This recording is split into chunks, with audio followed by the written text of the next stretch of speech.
Hi friends, ನನ್ನ ಹೆಸರು ಕಾವ್ಯ. ಕಾವ್ಯ ಅಂತಾನೆ ಹಳ್ಳಿಲಿ ಎಲ್ಲರೂ ನನ್ನ ಕರೀತಾರೆ, ಕಾವ್ಯ ಚಿನ್ನು ಅಂತ. ಈಗ ತಾನೇ 22 ವರ್ಷ ತುಂಬಿದವ ನನಗೆ ಇನ್ನೂ ಮದುವೆ ಆಗಿಲ್ಲ. ಇಲ್ಲಿವರೆಗೆ ನನಗೆ ಯಾವ ಹುಡುಗನೂ ಕೂಡ ಮುಟ್ಟಿಲ್ಲ. ಮನೇಲಿ ಎಲ್ಲವೂ ಇದ್ರೂ ನಾನು ಒಂದು ಒಂಟಿತನನ ಅನುಭವಿಸ್ತಾ ಇದ್ದೇನೆ. ನಾನು ನೋಡೋದಕ್ಕೆ ತುಂಬ ಚೆನ್ನಾಗಿದ್ದೀನಿ ಅಂತ ಜನ ಹೇಳ್ತಾರೆ. ಹಾಲಿನಂತಹ ಬಿಳಿ ಬಣ್ಣ, ಸೊಂಟದವರೆಗೆ ಬೆಳೆತಿರುವಂತಹ ದಟ್ಟವಾದ ಗುಂಗುರು ಕೂದಲು, ನನ್ನ ಶರೀರದ ಮೈಕಟ್ಟು ನೋಡೋರನ್ನ ಆಲೋಚನೆಗೆ ದೂಡುತ್ತೆ. ಆದ್ರೇನ್ ಮಾಡೋದು, ಇದೆಲ್ಲ ಕೇವಲ ತೋರಿಸ್ಕೊಳ್ಳೋದಕ್ಕಷ್ಟೇ. ಹಳ್ಳಿಯ ಇತರ ಹುಡುಗಿರ್ಗಿಂತ ನಾನು ಒಂದು ಸ್ವಲ್ಪ ಭಿನ್ನ, ಡಿಫ್ರೆಂಟ್. ಬಟ್ಟೆ ಕೂಡ ಸ್ವಲ್ಪ ಟೈಟ್ ಆಗಿ ಹಾಕ್ಕೊಂತೀನಿ. ಆದ್ರೆ ಈ ಚುಡಿದಾರ ಮೈಗೆ ಅಂಟಿಕೊಂಡಾಗ ಯಾಕೋ ಗೊತ್ತಿಲ್ಲ, ಜನರು ನನ್ನನ್ನು ಪದೇ ಪದೇ ತಿರುಗಿ ನೋಡ್ತಾರೆ. ವಾಹ್, ಎಂಥ ಮಾಲ್ಗುರು, ಇವಳು ನಮಗೆ ಸಿಕ್ಕಿದ್ರೆ ಚೆನ್ನಾಗಿರ್ತಾ ಇತ್ತು ಅಂತ ಜನರು ಹಿಂದೆಯಿಂದ ಮಾತಾಡ್ಕೊಳ್ತಾ ಇರ್ತಾರೆ. ಹಳ್ಳಿಯ ಹಿರಿಯರು ಮತ್ತು ಯುವಕರೆಲ್ಲರೂ ನನ್ನ ಮೇಲೆ ಫಿದಾ ಆಗೋಗಿದ್ದಾರೆ.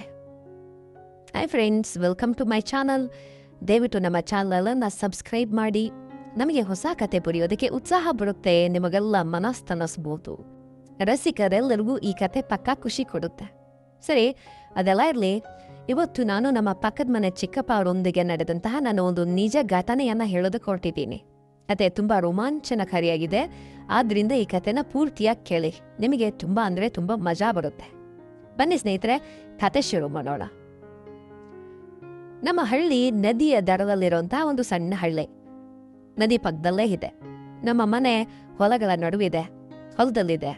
ಅಪ್ಪ ವ್ಯವಸಾಯ ಮಾಡ್ತಾರೆ, ಅಮ್ಮ ಮನೆ ಕೆಲಸಗಳನ್ನ ನೋಡ್ಕೊಳ್ತಾರೆ. ನಾನು ಮನೆ ಕೆಲಸ ಮಾಡೋದು ಮತ್ತು ಶಾಲೆಗೆ ಹೋಗೋದು ಅಷ್ಟೇ. ಈಗ ಸಿಟಿಗೆ ಹೋಗಿ ಕಾಲೇಜು ಸೇರೋದಕ್ಕೆ ತಯಾರಿ ನಡೆಸ್ತಾ ಇದ್ದೀನಿ. ಬೇರೆ ಸಮಯದಲ್ಲಿ ಹೊಲಗಳಲ್ಲಿ ಸುತ್ತಾಡೋದು, ನದಿ ದಡದಲ್ಲಿ ಕೂತು ಹಾಡು ಗುಣಗುಣಿಸೋದು ನನ್ನ ಕೆಲಸ. ನಮ್ಮ ಮನೆ ಪಕ್ಕದ ಮನೆಯಲ್ಲೇ ನರೇಶ್ ಚಿಕ್ಕಪ್ಪ ವಾಸಿಸ್ತಾರೆ. ಅವರು ಸುಮಾರು 43 ವರ್ಷ ವಯಸ್ಸಿರ್ಬೋದ್ರಿ. ಅವರು ಒಂಟಿಯಾಗಿರ್ತಾರೆ. ಅವ್ರ ಹೆಂಡತಿ ಕೆಲವು ವರ್ಷಗಳ ಹಿಂದೆನೇ ತೀರು ಹೋಗಿದ್ರು, ಮಕ್ಕಳು ಕೂಡ ಇರಲಿಲ್ಲ. ಹಳ್ಳಿಯಲ್ಲಿ ಎಲ್ಲರೂ ಅವರಿಗೆ ತುಂಬಾ ಗೌರವವನ್ನ ಕೊಡ್ತಾರೆ. ದೇವಸ್ಥಾನದ ಎಲ್ಲ ಲೆಕ್ಕಾಚಾರಗಳನ್ನ ಅವರೇ ಮಾಡೋದು, ಅದನ್ನೆಲ್ಲ ಅವರೇ ನೋಡ್ಕೊಳ್ತಾರೆ ಕೂಡ. ಎಲ್ರಿಗಿಂತ ಮುಂದೆ ಕೂತ್ಕೊಂತಾರೆ ಮತ್ತು ಯಾರಿಗಾದರೂ ಸಹಾಯ ಮಾಡ್ತಾರೆ. ನನ್ನ ಅಪ್ಪ ಹೇಳ್ತಾ ಇದ್ರು, ನರೇಶ್ ಅವರಂತಹ ಜನ ಈಗೆಲ್ಲಿ ಸಿಗ್ತಾರೆ ಮಗಳೇ ಅಂಥೇಳಿ. ಇನ್ನೊಂದು ವಿಚಿತ್ರ ಅದೇ, ಹೇಳ್ತೀನಿ, ಪೂರ್ತಿ ಕೇಳಿ. ನಾನು ಚಿಕ್ಕಂದನಿಂದಲೂ ಅವರನ್ನ ಚಿಕ್ಕಪ್ಪ ಅಂತಾನೆ ಪ್ರೀತಿಯಿಂದ ಕರೀತಾ ಇದ್ದೆ. ಅವ್ರು ನನ್ನನ್ನು ತುಂಬ ಪ್ರೀತಿಸ್ತಾ ಇದ್ರು. ಕೆಲವೊಮ್ಮೆ ಸಿಹಿ ತರ್ತಾ ಇದ್ರು, ಕೆಲವೊಮ್ಮೆ ಪುಸ್ತಕ ತರ್ತಾ ಇದ್ರು ಮತ್ತು ಕಾವ್ಯ ಮಗಳೇ ಚೆನ್ನಾಗೋದು, ದೊಡ್ಡ ವ್ಯಕ್ತಿ ಆಗಬೇಕು ಅಂತ ಹೇಳ್ತಾ ಇದ್ರು. ನಾನು ಕೂಡ ಅವ್ರ ಜೊತೆ ತುಂಬ ಮಾತಾಡ್ತಾ ಇದ್ದೆ. ಸಂಜೆ ವೇಳೆ ಹೆಚ್ಚಾಗಿ ಅವರ ಅಂಗಳದಲ್ಲಿ ಕೂತ್ಕೊಂಡು ಚಹಾ ಕುಡಿತಾ ಇದ್ವಿ, ಹಳ್ಳಿಗಳ ವಿಚಾರ ಮಾತಾಡ್ತಾ ಇದ್ವಿ. ಒಂದಿನ ತುಂಬ ಸೆಕೆ ಇತ್ತು. ನಾನು ಮುಂಜಾನೆನೆ ಹೊಲಕ್ಕೆ ನೀರು ಹಾರಿಸೋದಕ್ಕೆ ಹೋಗಿದ್ದೆ. ಬಿಸಿಲಿನ ಪೂರ್ತಿಯಾಗಿ ಬಂದಿರಲಿಲ್ಲ, ಆದರೆ ಆ ಗಾಳಿಯಲ್ಲಿನ ಸೆಕೆ ಎಷ್ಟಿತ್ತು ಅಂದರೆ ಬಟ್ಟೆಗಳೆಲ್ಲ ಮೈಗೆ ಅಂಟುಕೊಳ್ತಾ ಇದ್ವು. ನಾನು ಬಾಗಿ ಕಾಲುವೆ ನೀರನ್ನು ಆ ಪೈರಿನ ನೀರು ಅದು ಬೇರುಗಳ ನಡುವೆ ತಲುಪಿಸ್ತಾ ಇದ್ದೆ. ದೇವ್ರು ನನ್ನ ಕುತ್ತಿಗೆಯಿಂದ ಕೆಳಗೆ ಹಿಡಿತಾ ಇತ್ತು. ಅಷ್ಟರಲ್ಲಿ ನರೇಶ್ ಚಿಕ್ಕಪ್ಪ ಅಲ್ಲಿಗೆ ಬಂದರು. ಅವ್ರ ಕೈಯಲ್ಲಿ ಒಂದು ದೊಡ್ಡ ಛತ್ರಿ ಇತ್ತು. ಅರೇ ಕಾವ್ಯ ಮಗಳೇ, ಇಷ್ಟು ಮುಂಜಾನೆಯೇ ಬಿಸಿಲು ಬಂದ್ಬಿಡುತ್ತೆ, ಕಾಯಿಲೆ ಬೀಳ್ತೀಯಾ ಅಂತ ಹೇಳ್ತಾ ಅವ್ರು ನನ್ನ ಮೇಲೆ ಛತ್ರಿ ಹಿಡಿದ್ರು. ನಾನು ನಗನಗಿತಾ, ಚಿಕ್ಕಪ್ಪ ಇನ್ನೊಂದು ಸ್ವಲ್ಪ ಕೆಲಸ ಬಾಕಿ ಇದೆ, ನೀವು ಆ ಮರದ ಕೆಳಗೆ ಕೂತ್ಕೊಳ್ಳಿ ಅಂತಂದೆ. ನಾನು ನೀರು ಬಿಡ್ತಾ ಇದ್ದೆ. ಅವ್ರು ನಕ್ರು, ಹೇಗೆ ಕೂತ್ಕೊಳ್ಳಿ, ನಿನಗೆ ಸಹಾಯ ಮಾಡ್ತೇನೆ ಅಂತ ಹೇಳುತ್ತಾ ಅವರು ಕೂಡ ನನ್ನ ಹತ್ರ ಬಂದು ಬಾಗಿದ್ರು. ಈಗ ನಾವಿಬ್ರು ಒಟ್ಟಿಗೆ ನೀರಿನ ಕಾಲುವೆಯನ್ನ ಸರಿಪಡಿಸ್ತಾ ಇದ್ವಿ. ಅವರ ಕೈಗಳು ದೊಡ್ಡದಾಗಿದ್ವು ಮತ್ತು ಗಟ್ಟಿಯಾಗಿದ್ವು. ಕೆಲವೊಮ್ಮೆ ಆಕಸ್ಮಿಕವಾಗಿ ಅವರ ಕೈ ನನ್ನ ಕೈಗೆ ತಾಗುತ್ತಾ ಇತ್ತು. ನಾನು ಏನು ಹೇಳ್ತಾ ಇರಲಿಲ್ಲ. ಚಿಕ್ಕಪ್ಪ ಎಷ್ಟು ಒಳ್ಳೆಯವರು, ನನಗಾಗಿ ಇಷ್ಟೊಂದು ಕಾಳಜಿ ವಹಿಸ್ತಾರೆ ಅಂಥೇಳಿ ಮನಸ್ಸಿನಲ್ಲೇ ಅಂದುಕೊಳ್ತಾ ಇದ್ದೆ. ಕೆಲಸ ಮುಗಿಸಿ ನಾವಿಬ್ರು ಆ ಮಾವಿನ ಮರದ ಕೆಳಗೆ ಕೂತ್ಕೊಂಡ್ವಿ. ಚಿಕ್ಕಪ್ಪ ತಮ್ಮ ಧೂತಿಯಿಂದ ಬೆವರನ್ನ ಒರೆಸ್ಕೊಂಡು ನನ್ನ ಕಡೆ ನೋಡಿದ್ರು. ಕಾವ್ಯ, ನಿನ್ನ ಬಟ್ಟೆ ಎಲ್ಲ ಪೂರ್ತಿ ನೆನೆದು ಹೋಗಿದ್ದಾವೆ, ಮನೆಗೆ ಹೋಗಿ ಬದಲಾಯಿಸ್ಕೋ, ಇಲ್ದೇ ಇದ್ರೆ ಚಳಿ ಹಿಡಿಯುತ್ತೆ ಅಂತಂದ್ರು. ಒಂದು ಕ್ಷಣ ಅವರ ದೃಷ್ಟಿ ನನ್ನ ಕುತ್ತಿಗೆಯಿಂದ ಕೆಳಭಾಗಕ್ಕೆ ಹೋಯ್ತು. ತಕ್ಷಣವೇ ಮೈ ಮೇಲೆ ನೋಡಿದ್ರು. ನಾನು ಏನು ಹೇಳ್ದೆ, ತಲೆ ತಗ್ಗಿಸ್ಕೊಂಡೆ. ಮನಸ್ಸಿನಲ್ಲಿ ಏನೋ ವಿಚಿತ್ರ ಭಾವನೆ ಮೂಡ್ತು ನನಗೆ. ಆದರೆ ಬಹುಶಃ ಚಿಕ್ಕಪ್ಪ ಕಾಳಜಿಯಿಂದ ಹಾಗೆ ಮಾಡಿರಬಹುದು ಅಂತ ಅನ್ಕೊಂಡು ಸುಮ್ಮನಾದೆ.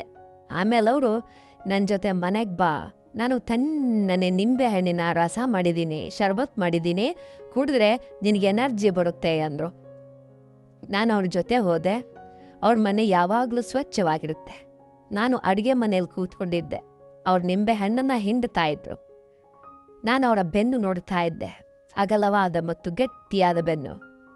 ಚಿಕ್ಕಪ್ಪ ಒಬ್ಬರೇ ಎಷ್ಟೆಲ್ಲ ನಿಭಾಯಿಸ್ತಾರೆ ಅಂತ ಯೋಚನೆ ಮಾಡ್ತಾ ಇದ್ದೆ. ತಣ್ಣನೆಯ ನಿಂಬೆಹಣ್ಣಿನ ಶರಬತ್ತು ಕುಡಿದೆ. ಚಿಕ್ಕಪ್ಪ ನನ್ನೆದುರು ಕೂತ್ಕೊಂಡಿದ್ರು. ಮಾತು ಆರಂಭ ಆಯಿತು.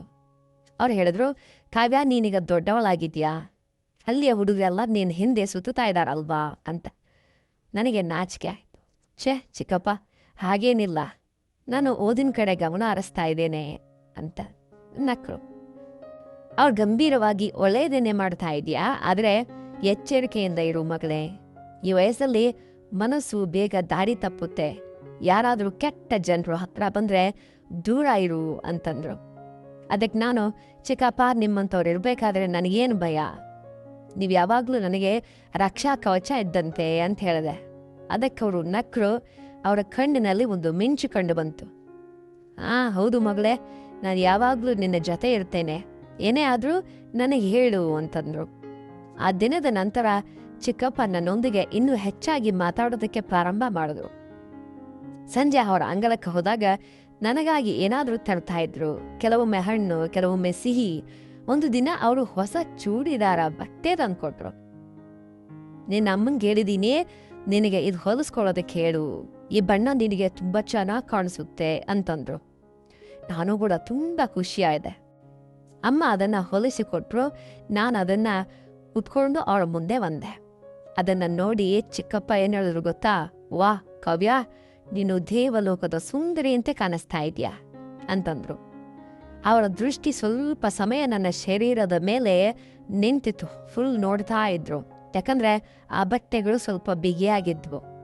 ಚಿಕ್ಕಪ್ಪಗೆ ನನ್ನ ಮೇಲೆ ಮಗಳಂತಹ ಪ್ರೀತಿ ಇದೆ ಅಷ್ಟೇ ಅಂತ ನಾನು ಭಾವಿಸಿದ್ದೆ. ಆದರೆ ದಿನಗಳು ಕಳೆದಂತೆ ನಾನು ಕಾಲೇಜು ಸೇರೋದಕ್ಕೆ ತಯಾರಿ ನಡೆಸಿದೆ.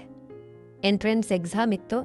ಚಿಕ್ಕಪ್ಪ ಪ್ರತಿದಿನ ಸಂಜೆ ನನ್ನ ಜೊತೆ ಕೂತ್ಕೊಂಡು ಪಾಠ ಹೇಳ್ಕೊಡ್ತಾ ಇದ್ರು. ಪುಸ್ತಕಗಳನ್ನು ವಿವರಿಸಿಕೊಡ್ತಾ ಇದ್ರು. ನಾನು ತಪ್ಪು ಮಾಡಿದಾಗ ನಗನಗತ ನನ್ನ ತಲೆಯ ಮೇಲೆ ಕೈ ಸವರ್ತಾ ಇದ್ರು. ಅವರ ಕೈ ಬೆಚ್ಚಗಿರ್ತಾ ಇತ್ತು. ನಾನೇನು ಹೇಳ್ತಾ ಇರಲಿಲ್ಲ.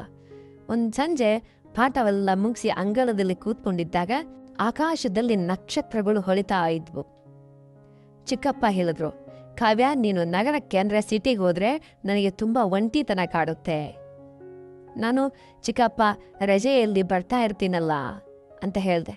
ಅವರು ಸುಮ್ಮನಾದರು. ನನ್ನ ಮೇಲೆ, ನಿನಗಲ್ಲಿ ಇರೋದಕ್ಕೆ ಊಟಕ್ಕೆ ಏನಾದರೂ ತೊಂದರೆ ಆದರೆ ನನಗೆ ಹೇಳು, ನಾನು ಎಲ್ಲವನ್ನ ನೋಡ್ಕೊಳ್ತೇನೆ ಅಂತಂದ್ರು. ಅವರ ಕಣ್ಣುಗಳಲ್ಲಿ ನೀರಿತ್ತು. ನಾನು ಕೇಳಿದೆ, ಚಿಕ್ಕಪ್ಪ, ನೀವು ನನಗೋಸ್ಕರ ಇಷ್ಟೊಂದು ಯಾಕೆ ಮಾಡ್ತಾ ಇದ್ದೀರಿ ಅಂತ. ಅವರು ದೀರ್ಘವಾದ ನಿಟ್ಟುಸಿರನ್ನು ಬಿಟ್ಟು, ಯಾಕಂದರೆ ನೀನು ನನಗೆ ಮಗಳಂತೆ ಮತ್ತು ಅದಕ್ಕಿಂತಲೂ ಹೆಚ್ಚಾಗಿ ಅಂತಂದ್ರು. ಅದಕ್ಕಿಂತಲೂ ಹೆಚ್ಚಾಗಿ ಅಂತನೋ ಮಾತಿನಲ್ಲಿ ಏನೋ ಒಂದಿತ್ತು. ಒಂದು ದಿನ ಪರೀಕ್ಷೆಯ ಫಲಿತಾಂಶ ಬಂತು. ನಾನು ಪಾಸಾಗಿದ್ದೆ. ಇಡೀ ಹಳ್ಳಿ ಸಂಭ್ರಮದಿಂದ ಇತ್ತು. ಚಿಕ್ಕಪ್ಪ ಎಲ್ಲರಿಗಿಂತ ಹೆಚ್ಚು ಖುಷಿಯಾಗಿದ್ರು. ಸಂಜೆ ನಮ್ಮ ಮನೆಗೆ ಬಂದು ಅಪ್ಪ ಅಮ್ಮನಿಗೆ ಅಭಿನಂದನೆಗಳನ್ನು ಸಲ್ಲಿಸಿದ್ರು. ನಂತರ ನನ್ನನ್ನು ಪ್ರತ್ಯೇಕವಾಗಿ ಕರೆದು, ಕಾವ್ಯ, ನಿನ್ನ ಬಗ್ಗೆ ನನಗೆ ಹೆಮ್ಮೆ ಇದೆ. ಇದು ನಿನಗೆ ನನ್ನ ಕಡೆಯಿಂದ ಉಡುಗೊರೆ ಅಂತೇಳಿ ಒಂದು ಸಣ್ಣ ಒಂದು ಬಾಕ್ಸನ್ನು ನೀಡಿದ್ರು. ಅದನ್ನು ತೆರೆದು ನೋಡಿದ್ರೆ ಒಳಗಡೆ ಒಂದು ಸಣ್ಣ ಚಿನ್ನದ ಚೈನ್ ಇತ್ತು. ನಾನು ಗಾಬರಿಯಾದೆ. ಚಿಕ್ಕಪ್ಪ, ಇದು ಬೆಲೆ ಬಾಳುವಂಥದ್ದು ಅಂತಂದೆ. ಅವರು, ಮಗಳಿಗಾಗಿ ಏನು ಹೆಚ್ಚಲ್ಲ, ಹಾಕ್ಕೊಂಡು ನೋಡು ಅಂತಂದ್ರು. ಚಿಕ್ಕಪ್ಪ ತಾವೇ ತಮ್ಮ ಕೈಯಿಂದ ಚೈನನ್ನು ಹಾಕಿದ್ರು. ಅವರ ಬೆರಳುಗಳು ತನ್ನ ಕುತ್ತಿಗೆಯನ್ನು ಸ್ಪರ್ಶಿಸ್ತಾ ಇದ್ವು. ನಾನು ಉಸಿರು ಬಿಗಿ ಹಿಡಿದು ನಿಂತಿದ್ದೆ. ಅವರು, ತುಂಬ ಸುಂದರವಾಗಿ ಕಾಣಿಸ್ತಾ ಇದೆಯಾ ಅಂತ ಹೇಳಿದ್ರು. ಅವರ ಧ್ವನಿ ಸ್ವಲ್ಪ ಗಡುಸಾಗಿತ್ತು. ಆಮೇಲೆ ನಗರಕ್ಕೆ ಹೋಗುವ ಸಮಯ ಹತ್ರ ಬಂತು. ಸಿಟಿಗೆ ಹೋಗುವ ಸಮಯ ಹತ್ರ ಬಂತು. ನಾನು ಸಾಮಾನುಗಳನ್ನು ಪ್ಯಾಕ್ ಮಾಡ್ತಾ ಇದ್ದೆ. ಒಂದು ದಿನ ನನ್ನ ಚಿಕ್ಕಪ್ಪ ನನ್ನ ರೂಮಿಗೆ ಬಂದರು. ನಾನು ಹಳೆ ಡೈರಿಯನ್ನು ಪ್ಯಾಕ್ ಮಾಡ್ತಾ ಇದ್ದೆ. ಅವರು, ಇದೇನು ಅಂತ ಕೇಳಿದ್ರು. ನಾನು, ಹಳೆ ನೆನಪುಗಳು ಅಂತ ಹೇಳಿದೆ. ಅವರು ಅದನ್ನು ತೆಗೆದುಕೊಂಡು ಪುಟಗಳನ್ನು ತಿರುವುದ್ರು. ಹಠಾತ್ತನೆ ಒಂದು ಪುಟದಲ್ಲಿ ಅವರ ಕಣ್ಣುಗಳು ನಿಂತವು. ಅಲ್ಲಿ ನಾನು, ನರೇಶ್ ಚಿಕ್ಕಪ್ಪ ತುಂಬಾ ಒಳ್ಳೆಯವರು, ಅವರ ಹತ್ರ ಕೂತ್ರೆ ಯಾಕೋ ಮನಸ್ಸಿಗೆ ತುಂಬಾ ನೆಮ್ಮದಿ ಸಿಗುತ್ತೆ ಅಂತ ಬರೆದಿದ್ದೆ. ಚಿಕ್ಕಪ್ಪ ಸುಮ್ಮನೆ ಆದ್ರು. ಆಮೇಲೆ ಮೆಲ್ಲಗೆ, ಕಾವ್ಯ, ನೀನು ಕೂಡ ನನಗೆ ತುಂಬಾ ಇಷ್ಟ ಅಂತಂದ್ರು. ಆ ಕ್ಷಣ ರೂಮಿನಲ್ಲಿ ನೀರವ ಮೌನವಿತ್ತು. ಆದರೆ ಚಿಕ್ಕಪ್ಪ ಏನೂ ಮಾಡದೆ, ಓದಿನ ಕಡೆ ಗಮನ ಕೊಡು ಮಗಳೇ, ನಾನು ಯಾವಾಗಲೂ ನಿನ್ನ ಜೊತೆ ಇರ್ತೇನೆ ಅಂತಂದ್ರು. ನಗರಕ್ಕೆ ಹೋಗುವ ಒಂದು ದಿನ ಮೊದಲು ಹಳ್ಳಿಯಲ್ಲಿ ಜಾತ್ರೆ ಇತ್ತು. ನಾನು ಮತ್ತು ಚಿಕ್ಕಪ್ಪ ಜೊತೆಗೆ ಹೋಗಿದ್ವಿ. ಹಿಂದಿರ್ಗಬೇಕಾದ್ರೆ ತುಂಬಾ ರಾತ್ರಿಯಾಗಿತ್ತು. ದಾರಿಯಲ್ಲಿ ಕತ್ತಲಿತ್ತು. ಕೇವಲ ಚಂದಿರನ ಬೆಳಕು ಇತ್ತು. ನಾನು ಬೀಳಬಾರದು ಅಂಥೇಳಿ ಚಿಕ್ಕಪ್ಪ ನನ್ನ ಕೈಯನ್ನ ಹಿಡ್ಕೊಳ್ದು. ಮನೆಗೆ ಬಂದಾಗ ಚಿಕ್ಕಪ್ಪ ನಿಂತು, ಕಾವ್ಯ, ನಾಳೆ ನೀನು ಹೋಗ್ತಾ ಇದ್ಯಾ? ನನಗೆ ತುಂಬಾ ಬೇಸರ ಆಗ್ತಾ ಇದೆ ಅಂತಂದ್ರು. ಚಿಕ್ಕಪ್ಪ, ನೀವು ಯಾವಾಗಲೂ ನನಗೆ ವಿಶೇಷವಾಗಿರ್ತೀರಿ ಅಂತ ಹೇಳ್ದೆ. ಅವ್ರು ನನ್ನನ್ನು ದಿಟ್ಟಿಸಿ ನೋಡಿ ಹಠಾತ್ತನೆ ಅಪ್ಪಿಕೊಂಡ್ರು. ನಾನು ಕೂಡ ಅವರ ಎದೆಯ ಮೇಲೆ ತಲೆಯನ್ನ ಇಟ್ಟು ನಿಂತಿದ್ದೆ. ಅವರ ಹೃದಯದ ಬಡಿತ ನನಗೆ ಕೇಳಿಸ್ತಾ ಇತ್ತು. ಅವ್ರು ಏನೋ ಹೇಳೋದಕ್ಕೆ ಹೊರಟವರಂತೆ ಕಾಣಿಸ್ತಾ ಇದ್ರು. ಆದ್ರೆ ಖುಷಿಯಾಗಿರು ಮಗಳೇ ಅಂಥೇಳಿ ಮಾತ್ರ ಹೇಳಿದ್ರು. ಮರುದಿನ ನಾನು ಸಿಟಿಗೆ ಹೋದೆ. ಹಾಸ್ಟೆಲ್ನಲ್ಲಿ ವಾಸ ಮಾಡೋದಕ್ಕೆ ಶುರು ಮಾಡಿದೆ. ಆದರೆ ಮನಸ್ಸು ಪದೇ ಪದೇ ಹಳ್ಳಿ ಕಡೆ ಹೋಗ್ತಾ ಇತ್ತು. ಚಿಕ್ಕಪ್ಪನಿಗೆ ಫೋನ್ ಮಾಡ್ತಾ ಇದ್ದೆ. ತಿಂಗಳುಗಳ ಕಳೆದು ಒಂದಿನ ಚಿಕ್ಕಪ್ಪ ಅವರಿಗೆ ಆರೋಗ್ಯ ಸರಿಯಲ್ಲ ಅಂತ ಫೋನ್ ಬಂತು. ನಾನು ರಜೆ ಪಡೆದು ಹಳ್ಳಿಗೆ ಓಡ್ ಹೋಗಿ ಬಂದೆ.